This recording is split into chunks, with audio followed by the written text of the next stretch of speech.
여러분, 요즘 살림살이가 힘들어지지 않았습니까? 경제적으로 한동안 힘겨운 기간을 지내야 할 것 같습니다. 국내 상황이 나빠지기 시작을 했는데 아직 바닥이 아니고 내년 초나 되어야 바닥을 치지 않을까, 이렇게 예상하는 전문가들이 많습니다. 경제적인 것을 넘어서서 이 땅에 발을 딛고 살아야 하는 하나님의 백성들, 우리는 항상 우리가 사는 시대를 깨어서 영적으로 잘 분별을 해야 시험에 들지 않고 주님의 은혜 가운데에서 살 수 있습니다. 8월이 내일이죠. 내일부터 8월이 시작되는데, 바로 8월이 시작되기 직전 오늘 우리는 드디어 이 선지서에 들어왔습니다. 선지서는 하나님의 이 가나안 땅, 하나님의 백성을 가나안 땅에 심으시려고 그토록 참 애를 쓰셨죠. 한 사람을 불러서 민족을 만들고 율법을 주시고 훈련을 시키시고 땅을 분배하고 정복하고 분배하고 사람들을 세우시고, 이제 그런 모든 사랑과 은혜를 베푸셨음에도 불구하고 하나님의 백성들이 주변 나라, 이 세상을 바라보면서 그들만이 가진 하나님의 그 믿음을 잃어버렸어요. 그리고 하나님을 사랑하는 것보다 주변에 눈에 보이는 세상을 더 사랑하게 된 거예요. 그래서 하나님은 이제 이 선지자들을 통해서 세 가지를 주십니다. 첫째, 돌이켜라.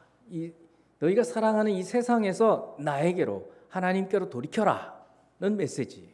선지서의 메시지, 이 세 가지 요점이 그거예요. 첫 번째가 세상에서, 세상 사랑하는 것에서 나 사랑하는 쪽으로 돌이켜라. 두 번째, 돌이키지 않으면 징계가 온다, 고통이 온다, 고난이 온다.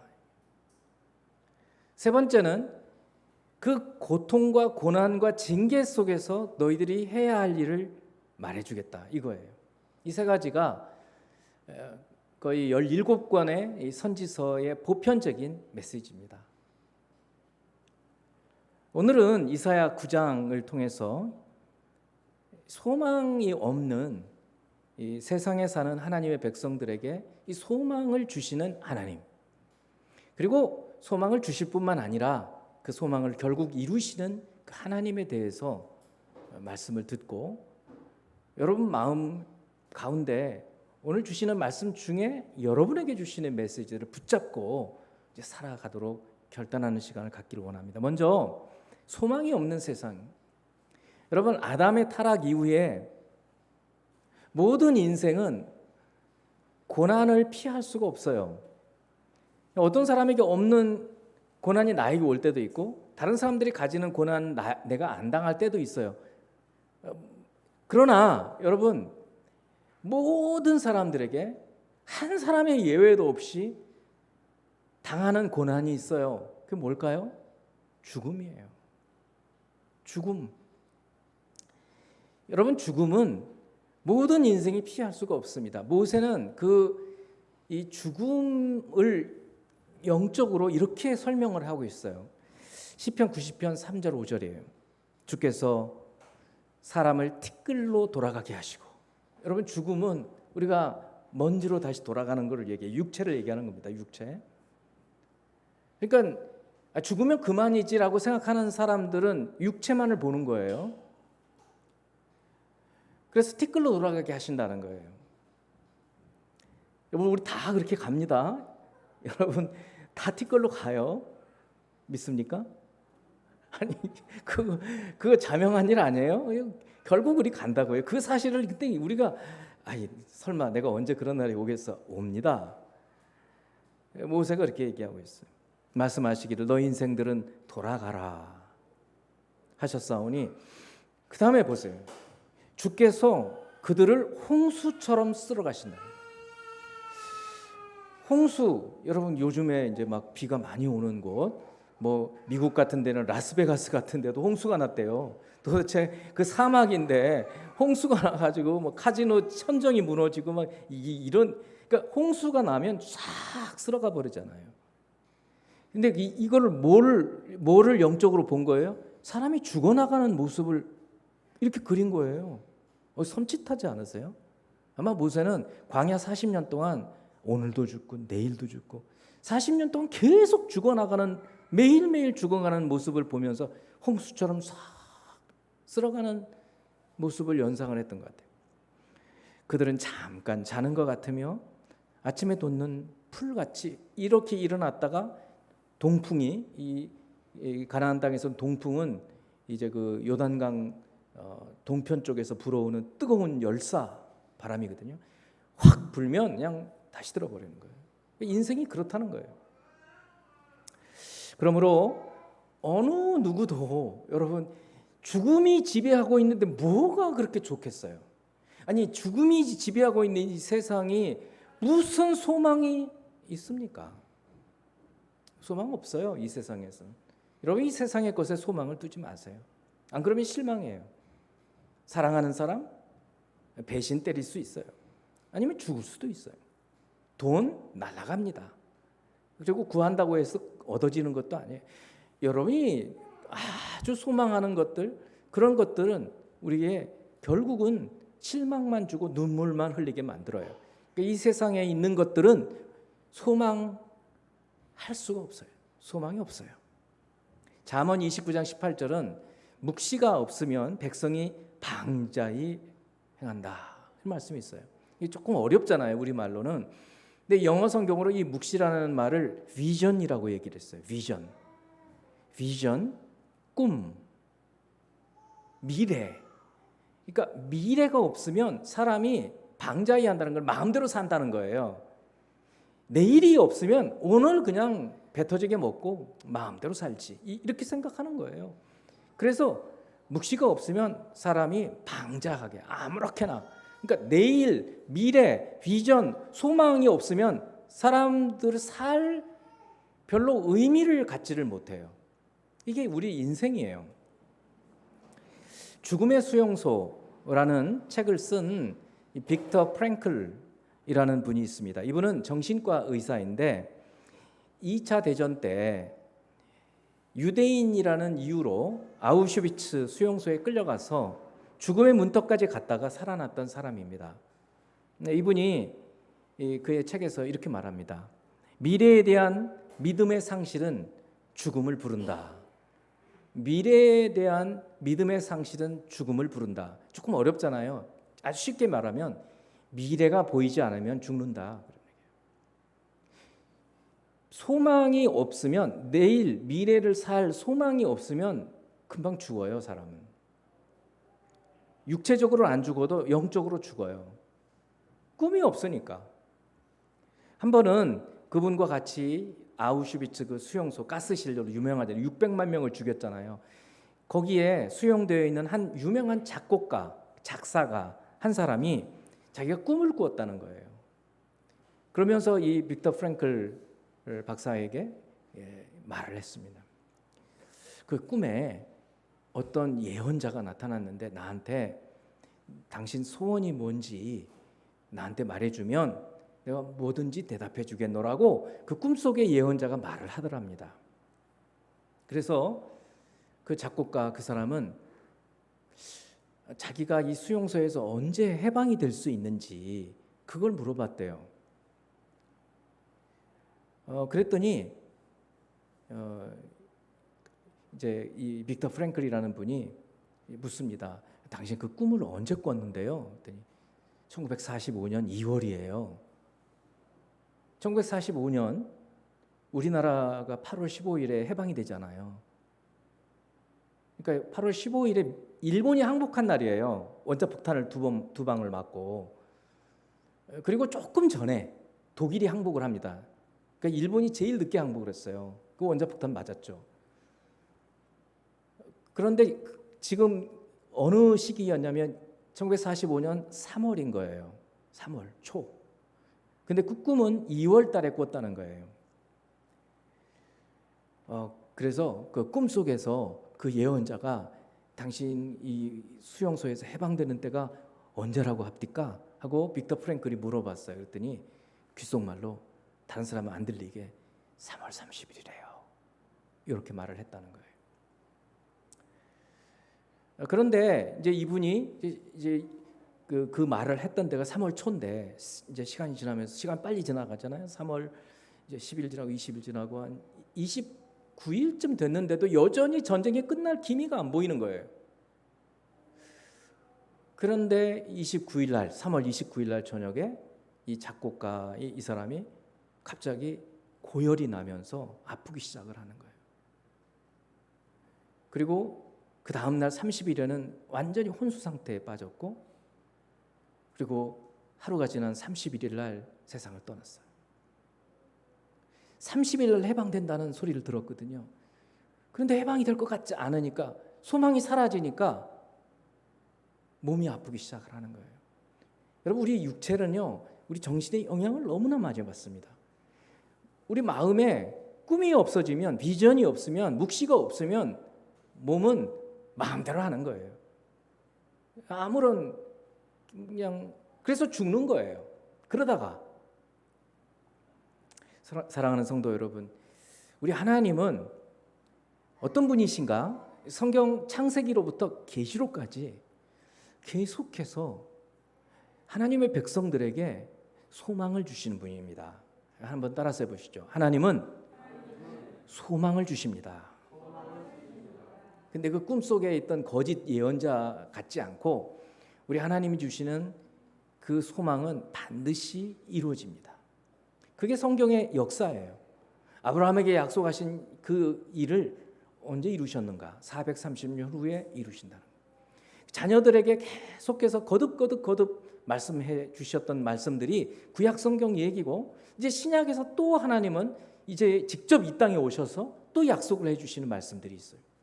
그래서 이 신구약 성경 창세기에서 계시록은 소망을 주시는 하나님의 메시지로 가득 차 있어요. 그렇다면 두 번째로 이제 참 소망을 하나님은 주시는데, 하나님은 이 소망을 어떻게 어떤 방식으로 주시는가? 우리 그걸 알아야 돼요.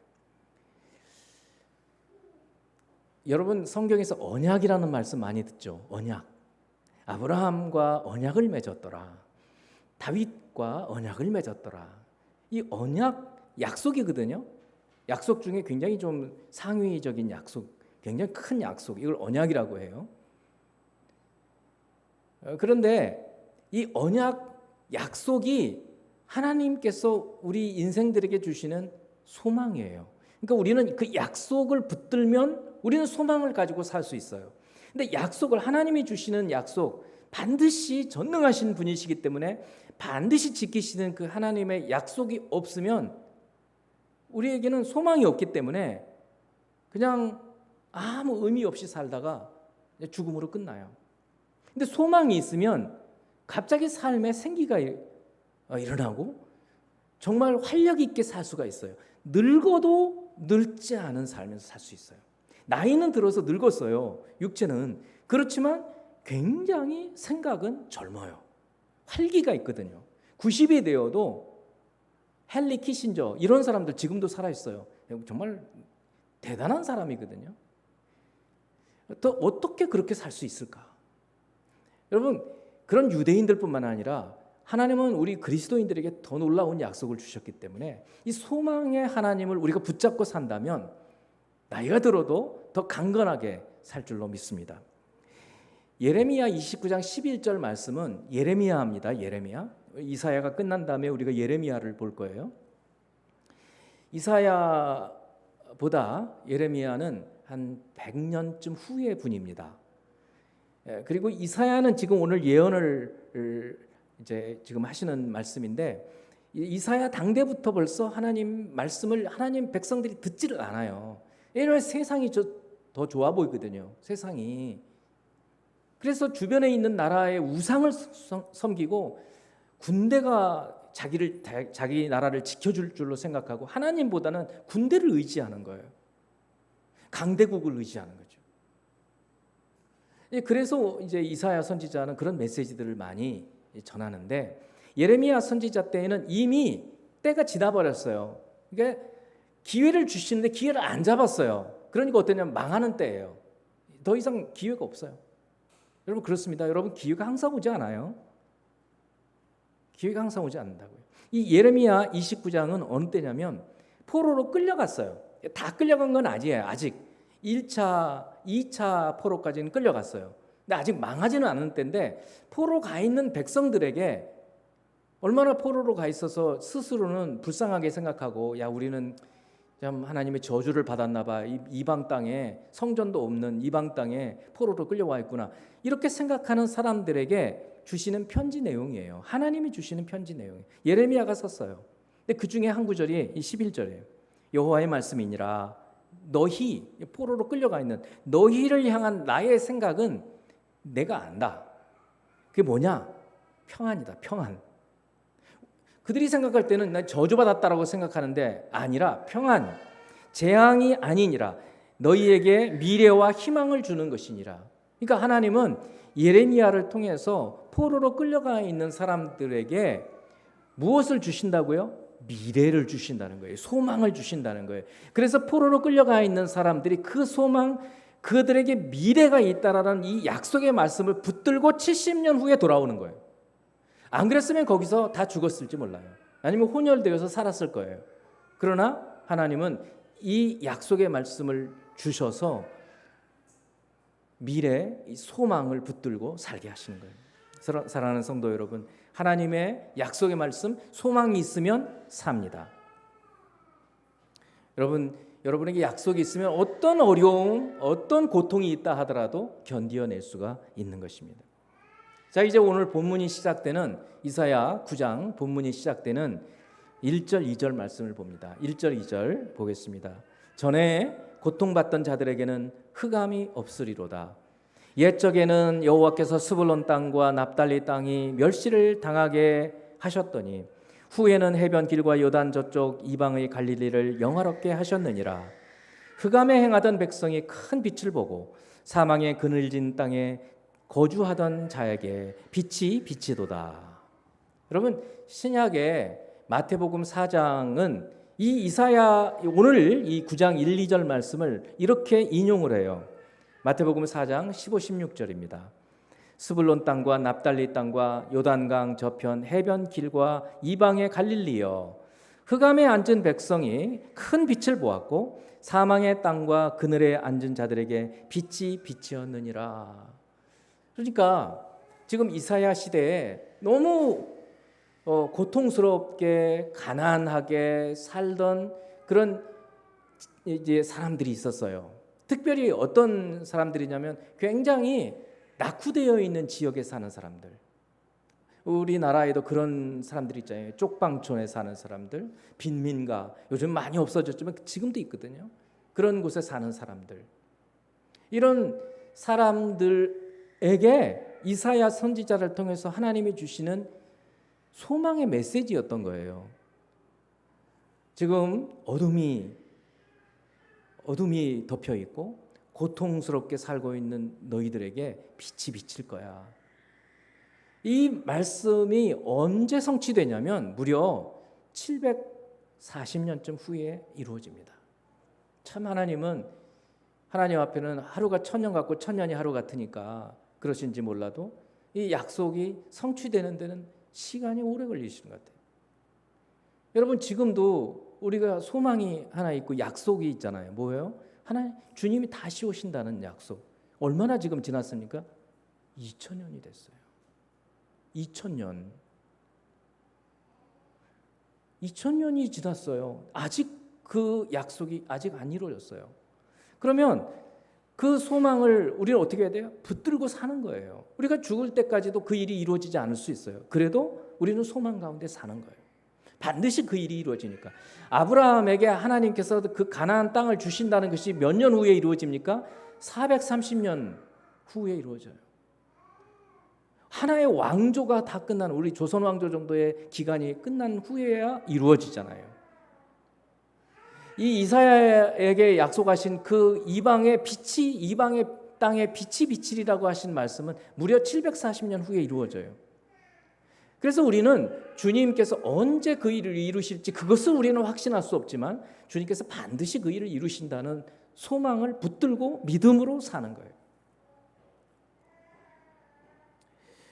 성도 여러분, 지금 여러분들이 아무리 어려운 상황 가운데 있어도 여러분이 이 성경에 약속되어 있는 이 약속을 믿고 붙들고 살면 견뎌낼 수 있습니다. 여러분 그렇습니까? 그렇습니다. 왜냐하면 이게 소망이니까. 그리고 이 땅에는 소망을 둘 게 없다고 그랬잖아요. 결국 죽어요. 아무리 건강해도, 아무리 힘이 세도, 아무리 미모가 뛰어나도 늙고 병들고 죽어요.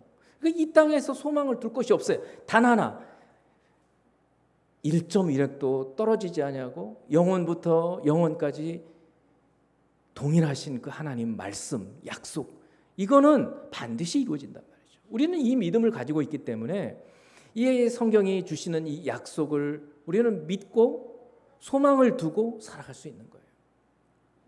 어제 저는 여름 성경학교 첫날 진행을 하는 것을 보면서 너무나 감격스러웠어요. 그 이유는 제가 마음속에 소망하던, 꿈꾸던 그런 것이 현실이 되었기 때문에 그래요. 그 꿈이 뭐였는가? 제가 요즘 많이 말씀을 드리죠. 네 자녀에게 부지런히 가르치는 거예요. 어제 대부분 와서 섬기는 교사들, 그리고 또 봉사하신 우리 집사님들이 자녀들을 가진 선생님들이었어요. 물론 자녀가 없는 집사님들도 계셨어요. 근데 반드시 그런 분들이 이제 자녀를 얻게 될 거예요. 그러니까 더 사랑하는 마음으로 우리 아이들을 케어하고, 그러니까 우리 아이, 내 아이가 되는 거예요. 다, 모두가 다 얼마나 소중하게 온 힘을 다해서 가르치게 되잖아요. 교육은 이렇게 돼야 돼요. 기독교 교육은 그냥 다른 선생님한테 내 아이를 맡기는 게 아닙니다. 내 아이를 내가 가르치는 거예요. 다른 사람 아이인데도 내 아이가 되는 거예요. 그때야 내 아이가 되는 거예요. 근데 그런 모습을 볼 수 있었어요. 아까 이미 영상으로 보셨지만 저 천사 날개 아래 애들이 이렇게 서가지고, 어떤 애는 일어서지도 못하는 애도 있어요, 아직. 근데 저는 데자뷰처럼 뭐를 보느냐면, 그 아이들이 커서 어제 오늘 봉사하시는 선생님들, 집사님들처럼 될 것을 소망하는 거예요. 야, 이 아이 지금 아직 일어나지도 못하고 걷지도 못하는데 이놈이 커가지고 10년, 20년 후면 지가 선생이라고 또 애들 앞에서. 어제 그런 선생 하나 있었잖아요, 이가현이라고. 얼마나 막 눈물이 나는 거예요. 야, 하나님 이렇게 만드시는구나. 하나님은 소망을 주시고 그 소망을 결국 이루시는 분이 하나님이셔요. 이 세 번째, 소망을 이루시는 하나님. 오늘 6절 7절 이 본문 말씀 한번 처음부터, 제가 상당히 어려운 부분이지만 설명을 들으면 어렵지 않아요. 이는 주님께서 그 예언의 말씀을 주시는 거예요. 이는 한 아기가 우리에게 낳다. 이미 과거형을, 완료형을 썼어요. 이걸 예언적 완료라고 말씀드렸잖아요. 미래에 있을 일인데 이미 이루어진 것으로 보고, 미래를 이미 보고 지금 말씀하고 있는 거예요. 이는 한 아기가 우리에게 낳고 한 아들을 우리에게 주신 바 되었는데. 자, 보세요. 잘 보세요. 한 인물이 있어요. 하나님이 어떤 한 인물을 보내신다는 거예요. 근데 그 인물을 어떻게 묘사하거든요. 첫 번째는 아기래요, 아기. 그리고 아들이래요, 아들. 그다음에 그의 어깨에 정사를 메었대요. 이 정사라는 것은 정치의 일이에요. 정치의 일이란 다시 말하면 통치예요. 통치권을 주셨다는 거예요. 그러니까 통치를 하게 된다는 거예요, 그분이. 그 이름은 기묘자라. 아주 놀라운 분이라는 거예요. wondrous, 놀라운 사람이에요. 그다음 모사라, 지혜가 많은 분이에요. 그런데 그다음에 보세요. 아니, 아이인데 뭐라고 얘기하고요? 전능하신 하나님이라는 거예요. 아니, 아이인데 전능하신 하나님이요? 이제 여기서부터 이 예언의 이사야의 말씀이 이해가 안 가기 시작하는 거예요. 이게 무슨 말이야? 아무도 해석을 할 수가 없어요. 여러분 해석 가능합니까? 가능하시죠? 영존하시는 아버지래요. 또 아버지래요. 근데 영원히 존재한대요. 이거는 이해가 안 가네. 또 이제 뭐라 그래요? 평강의 왕이래요. 근데 또 왕이에요. 샬롬의 왕이에요. 그 정사와 평강의 더함이, 그 정사, 그 통치와 평강, 샬롬이 계속 더해진다는 거예요. 그럼 무궁하고 다윗의 왕좌, 다윗의 왕위에 오른다는 거예요. 그의 나라에 군림하여. 다윗의 나라는 사실 하나님이 세우신 나라, 하나님 나라예요. 그러니까 하나님 나라의 왕으로, 하나님 나라의 통치자로 군림하신다는 거예요. 그 나라를 굳게 세우고 지금 이후로 영원히 정의와 공의. 여러분, 정의와 공의는 하나님께서 이 세상 하나님 나라, 천국, 그리고 이 땅에 하나님 나라를 세우실 때 통치 원리가 정의와 공의예요. 체다카, 미슈파트, 히브리어로는 체다카, 미슈파트, 이 두 가지예요. 공의와 정의, 이 두 가지로 통치하신다는 거예요, 하나님 나라를. 그런데 이 일을 어떻게 하시는가? 만군의 여호와의 열심히 이루시리라. 그러니까 사람이 하는 것이 아니라 하나님이 열심을 다해서, 이 열심이라는 말의 원래 원어의 뜻은 질투예요. 질투. 하나님이 질투하듯이 그런 아주 다른 것과 배타적인 사랑, 그렇잖아요. 남녀가 결혼했으면 질투의 마음이 생기잖아요. 남자가 다른 여자를 눈여겨본다든지 또 자기 아내가 다른 남자를 눈여겨보면 질투의, 그 불같은 질투의 마음이 생기잖아요. 하나님이 그러신다는 거예요. 그러니까 그 열심, 그 뜨거운 사랑, 그 뜨거운 하나님의 사랑이 이 일을 이루신다는 거예요. 성도 여러분, 여기 한 아기, 그리고 이름이 기묘자, 모사, 전능하신 하나님, 영존하시는 아버지, 평강의 왕, 누구죠? 예수님이잖아요. 여러분은 이제 그 신약 성경이 딱딱딱딱 맞춰지잖아요. 왜 왕이라고 하셨나? 예수님. 예수 우리 왕이여 이곳에 오소서, 우리 찬양도 하잖아요. 왜 왕이지? 이제 설명을 우리가 할 수가 있게 되는 거예요. 그렇습니다. 우리는 이미 알고 있는 이분을 주전 740년경에 예언하셨던 이 이사야 선지자의 메시지를 예수님이 오시기 전까지는 아무도 제대로 알 수가 없었어요. 심지어 오셨을 때도 예수님을 이분으로 이해할 수가 없었어요. 근데 마태는 마태복음 4장에서 이거를 얘기해 주고 있는 거예요. 바로 이분이 오셨다는 거예요. 이분이 오셨다. 성도 여러분, 그래서 이미 이제 이 말씀은 메시아로 그리스도가 오신다고 하신 이 예수님으로 오셔서 이 구약의 말씀이 성취가 되었어요. 성취가 되었어요. 너무 감사한 일이에요. 그걸로 끝이 아니에요. 왜냐? 주님은 이제 신약 성경을 통해서 또 우리에게 언약의 말씀을 주신 것이 있어요. 약속이 있어요. 굉장히 많이 있습니다. 여러분 머릿속에 한번 생각해 보세요. 여러분이 어떤 일이 있더라도 나는 하나님이 나한테 이 약속을 주셨기 때문에 나는 이 말씀이 반드시 이루어지리라고 믿는다.